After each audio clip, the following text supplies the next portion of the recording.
Assalamualaikum warahmatullahi wabarakatuh. Salam sejahtera. Bertemu kembali saudara di channel saya.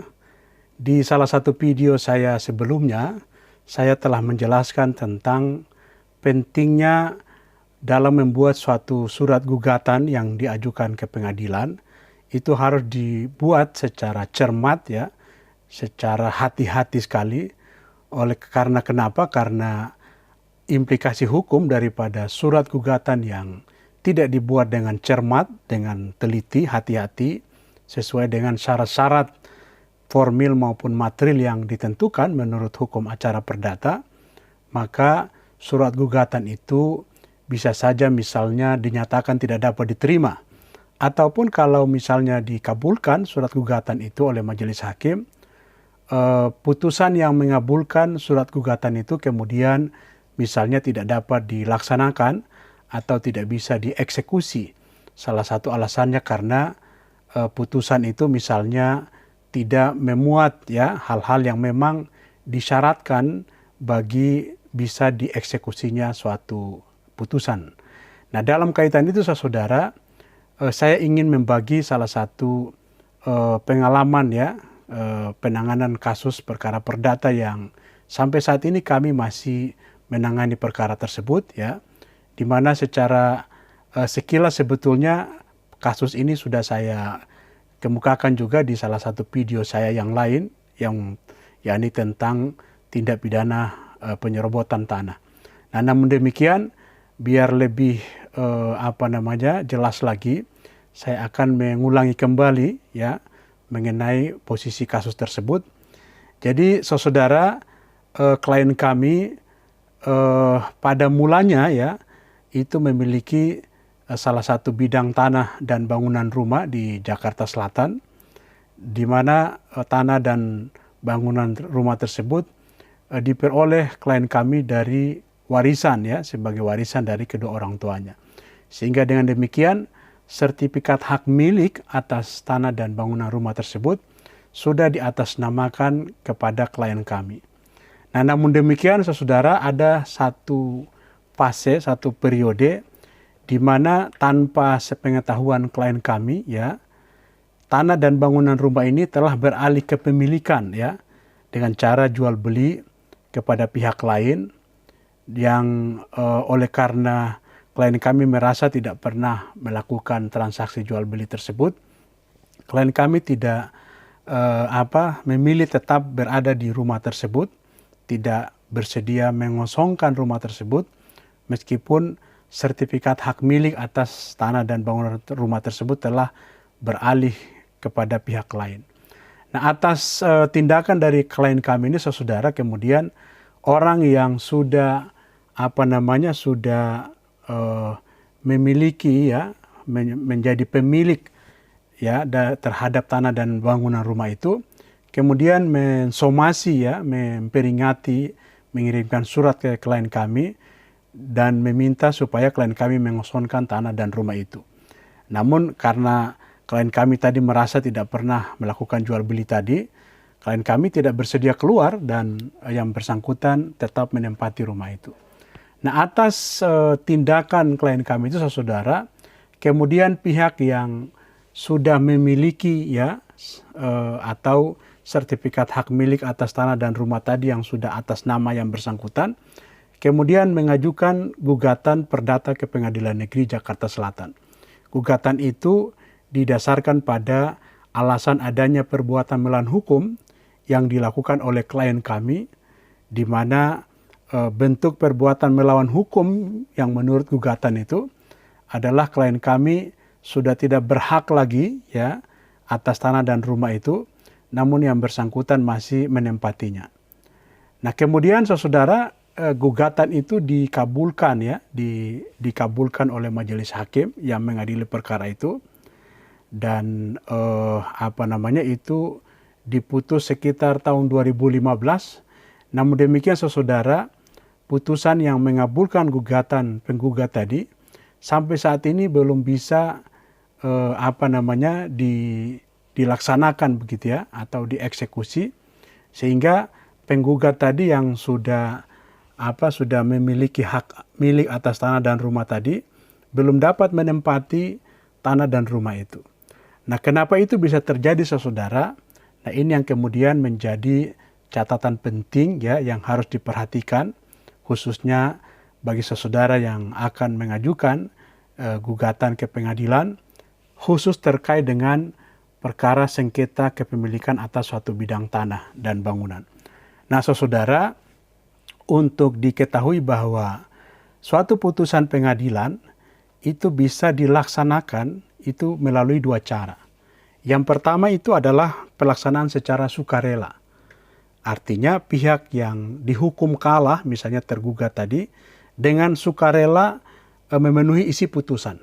Nah, dalam konteks kasus seperti yang dihadapi oleh klien kami ini, jika memang tanah itu sudah diputuskan menjadi milik penggugat dan bukan milik tergugat lagi, maka klien kami bisa secara sukarela mengosongkan ya atau meninggalkan, mengosongkan dan menyerahkan tanah tersebut kepada penggugat.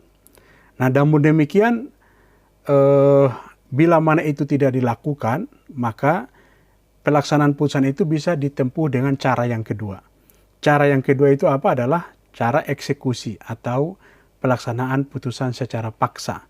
Cara eksekusi ini yang kemudian seringkali mungkin kita sering melihat di berbagai pemberitaan adanya eksekusi ya, pelaksanaan putusan secara paksa oleh pengadilan, dan dalam kondisi tertentu, dalam situasi tertentu jika diperlukan, pihak pengadilan bisa meminta bantuan aparat kepolisian yang pada intinya akan turun ke lapangan, ke objek sengketa, ke tanah dan bangunan rumah itu, kemudian dengan secara paksa ya, bahkan sering juga kita melihat dengan menggunakan alat berat ya, ekskavator misalnya, untuk kemudian mengosongkan tanah dan bangunan rumah tadi dan kemudian selanjutnya diserahkan kepada pihak penggugat. Nah, sementara itu saudara, yang perlu diperhatikan dalam kaitan dengan pelaksanaan putusan secara eksekusi tadi, itu tentu ada syaratnya, ada kriterianya. Ya, dalam hal apa suatu putusan itu bisa dieksekusi, dilaksanakan secara paksa, setidaknya ada beberapa alasan, ada beberapa syarat. Antara lain misalnya, putusan itu telah memiliki kekuatan hukum tetap. Yang berikutnya, dan ini yang tidak kalah penting ya, seperti yang terjadi dalam kasus ini, putusan itu harus memuat perintah ya, atau ada amar putusan yang sifatnya berisi penghukuman atau sifatnya kondemnatoir. Penghukuman kepada siapa? Kepada kepada tergugat untuk mengosongkan ya tanah dan bangunan rumah yang menjadi objek sengketa. Nah, dalam contoh kasus yang dihadapi klien kami ini misalnya, ketika penggugat tadi mengajukan gugatan, di dalam surat gugatannya itu harus memuat petitum ya yang sifatnya penghukuman tadi, misalnya memerintahkan kepada tergugat atau siapa saja yang menempati tanah dan bangunan objek sengketa untuk mengosongkan ya, atau bila mana perlu melalui bantuan aparat pengadilan. Nah, yang terjadi saudara dalam kasus yang dihadapi oleh klien kami ini, pihak penggugat tadi tidak, dalam surat gugatannya tidak memuat petitum yang berisi penghukuman tadi. Jadi di surat gugatan penggugat itu, petitumnya bagian permohonannya itu hanya yang pertama itu menyatakan bahwa tergugat telah melakukan perbuatan melawan hukum. Menyatakan bahwa tanah dan bangunan rumah tersebut adalah milik penggugat. Nah, petitum dalam surat gugatan itu tidak ada memuat petitum yang bersifat penghukuman. Misalnya tadi memerintahkan kepada atau menghukum tergugat atau siapapun yang menempati tanah dan bangunan rumah itu untuk mengosongkannya misalnya. Nah, itu tidak ada dalam surat gugatan. Nah, sehingga karena itu tidak ada, ketika diputus oleh majelis hakim, dalam putusan itu juga tidak memuat amar putusan yang demikian. Nah, itu yang kemudian dalam hukum acara perdata itu bisa dikatakan sebagai putusan yang non-executable, putusan yang tidak bisa dilaksanakan. Tidak bisa dilaksanakan itu kenapa? Karena tadi putusan tadi sesuai dengan kriteria untuk dieksekusi tadi itu tidak memuat ya amar putusan yang bersifat penghukuman yang memerintahkan tergugat untuk mengosongkan tanah dan bangunan rumah itu. Nah, akibatnya apa saudara?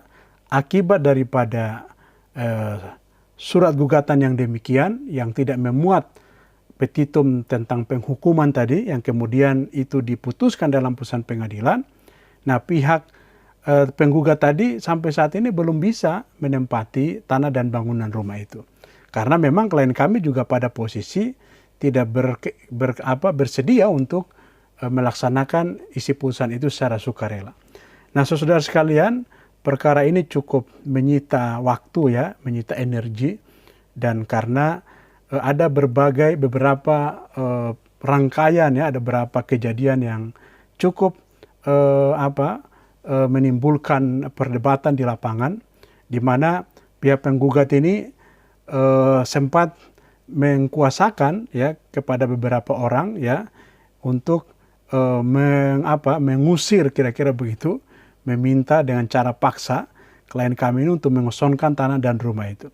Nah, namun demikian klien kami tetap tidak bersedia untuk keluar di situ, dan memang secara hukum apa yang dilakukan oleh penggugat dengan mengkuasakan kepada pihak-pihak tertentu untuk meminta secara paksa klien kami untuk mengosongkan tanah tadi, itu sebetulnya tidak bisa, dan itu bisa dikatakan sebagai suatu perbuatan yang melanggar hukum.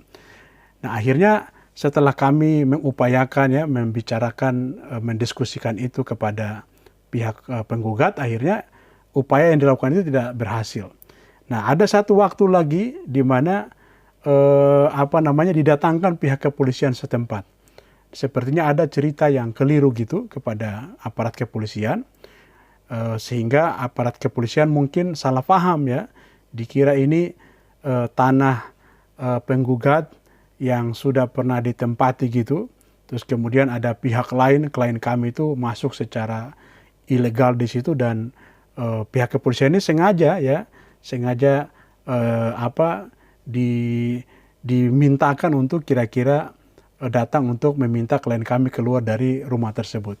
Nah, saya waktu itu kebetulan sedang tidak di lokasi, dan kemudian saya bisa berkomunikasi dengan aparat kepolisian itu, dan saya tanyakan, saya katakan bahwa Bapak datang ke situ dalam kaitan kasus apa? Yang kita tahu kalau Bapak hadir selaku aparat kepolisian itu harus ada kriminal, ada kejahatan. Di situ tidak ada kasus pidana di situ. Itu adalah kasus perdata. Dan kalaupun Bapak hadir dalam kasus perdata, apakah itu dalam rangka eksekusi oleh pengadilan? Ya, sementara pengadilan tidak bisa melakukan eksekusi terhadap tanah itu. Dan atas penjelasan itu kemudian pihak kepolisian bisa memahaminya dengan baik dan kemudian bisa kembali. Dan akhirnya saudara, tanah dan rumah itu sampai saat ini ya, meskipun sudah diputus cukup lama, kurang lebih 7 tahun pada tahun 2015 yang lalu, posisi tanah itu masih belum bisa ditempati oleh pihak penggugat, meskipun yang bersangkutan sudah dimenangkan dalam putusan pengadilan.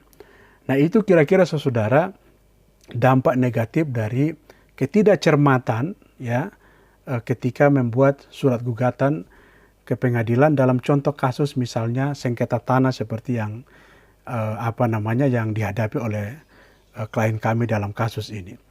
Nah, terus kemudian pertanyaannya, apa yang harus dilakukan penggugat dalam menghadapi kondisi seperti itu? Dan apakah perbuatan klien kami yang tetap tidak mengosongkan tanah itu, yang meskipun hak kepemilikannya sudah beralih ke pihak lain, apakah bisa dikatakan sebagai tindak pidana ya, atau perbuatan melawan hukum misalnya?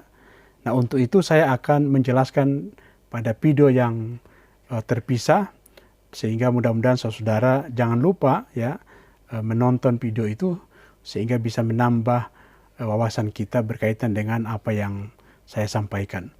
Mudah-mudahan informasi ini penting buat saudara sekalian. Terima kasih, wabillahi taufiq wal hidayah. Wassalamualaikum warahmatullahi wabarakatuh.